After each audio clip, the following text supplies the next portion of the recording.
اصلا بچه حالتون چطوره؟ امروز میدونی یه جولی بزنیم با یه یارویی که نمیدونم وسط بازی نتش برید هر چی شد نمیدونم، ولی یه دفعه بازی زد بیرون.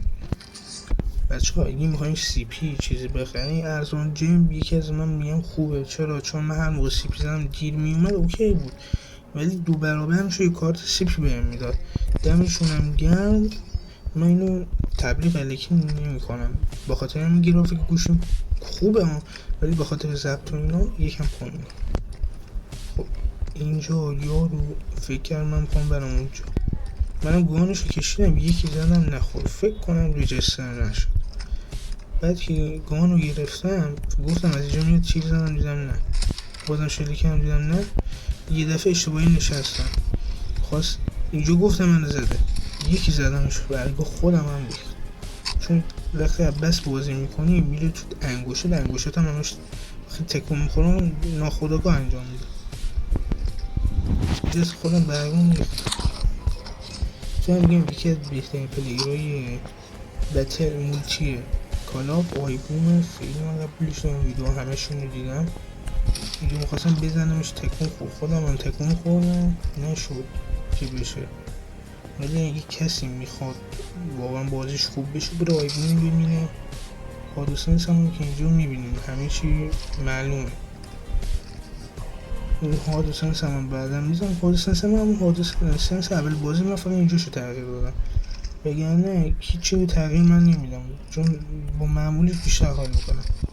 اینجا فکر کنم فشاری شد، گاناش همش برم میداشتم، خیلی از گانای گل خوشم میاد. مال خودم اپیکه، این اکانت خودم هم نیست، اکانت که آشناهامه بهم داده شد، ولی واقعا اکانت حلالیه. ولی این یورو خیلی خوب بازیش خیلی خوب بود، ولی اینجا من خیلی بازی در بردم و داشتم میموردم بیاختم میخوام بگم، ولی بازیش خوب بود غیر از شوخی. من اینجا گفتم من الان میزنه نرفتم اینجا هم هیچی، چون گفتم دیگه من زده دیدم نه. اینجا یه هیچ فایر زدم، اینجا دور در رفتم، یعنی گفتم الان من میزنه، اصلا خشابم پر کردم ریجسترش کردم بولام، گفتم الان یه جاش در میاد، گفتم از اینجا یا از اون برم رفتم بالا. بعد گفتم بیریسم ببینم میاد دیدم نه هنوزم نه. بعد رفتم من نمیدونم از کجا بهم شلیک خودم برگام ریخت کنم اینجا من یه آره همینجا یه دفعه درم بکنم برگام ریخت، دیدم از اینجا در اومده. واقعا بچه ها اگه کسی میخواد پلی بده بره آیبون رو ببینه. اگه بتل میخواین من میتونم بگم یه نمیدونم متین یورو خیلی خنده داره، بال امید سیکس هم یکی از بهترین هاست. هر کی میخواد بره این دو نفر این سه نفر رو ببین. احمد لیجن خیلی بازیش خوبه، ولی من زیاد با حالا بهش توهین نمیکنم، واقعا میگم وقتی آلکاتراس فهمیدم هست شده اول رفتم اونو ببینم چی میگه، بهش بی‌احترامی میکنم، ولی مولتیش انگار بتلش بهتره به نظر من، خیلی حواس جمع‌تره. و اینجا هم بنگ زدمش کنم برگم ریخت.